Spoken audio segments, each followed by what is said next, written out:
Hello guys, આજ છે ને ધ્યેયને દહીં લેવા ગયો તો બરાબર. દહીં લેવા મેં મોકલો તો ને 50 રૂપિયાની કે દહીં લઈને તું આવી. તો એ ડબ્બીવાળા 5 દહીં મેં એની પાસેથી મેળવ્યા હતા. તો પોતે ઓલા કોથળીમાં પેકિંગ આવે ને એ લઈને આવ્યો, છૂટક દહીં. એટલે મેં કીધું આવા કાં લઈ આવ્યો?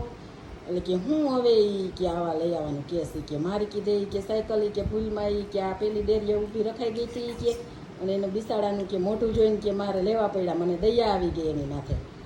એટલે કે આ લીધા એ કે. એટલે મેં કીધું મનમાં મેં દાંત કાઢ્યા. એટલે મને કે કેજી હેપી થઈ ગઈ કે મેં સારું કામ કર્યું કે શું કર્યું? તો મને મનમાં આનંદ થયો કે વાહ, છોકરામાં હજી માણસાઈ જીવે છે એમ. એટલે બહુ જ હું આનંદિત છું. આજ ભલે આમાં ગર્વ લીધા જેવી કાંઈ એવી વાત નથી, પણ આવું અમુક સારું જે પરિણામ આવે તો એ શેર કરવાનું મન થાય, એટલા માટે કરું છું. ચાલો, બાવલો હવે જો નાસ્તો કરે છે.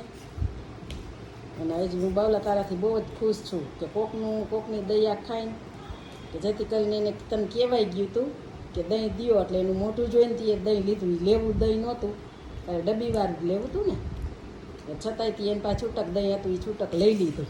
કારણ કે એનું મોઢું જોઈને એની ઉપર દયા આવી એટલે લીધું ને તે. એટલે હું તારાથી બહુ જ ખુશ છું આજ કે તારામાં આજ માણસાઈ છે એમ. Thank you Babu, I love you. I love you too. ચાલો બાય બાય. Bye.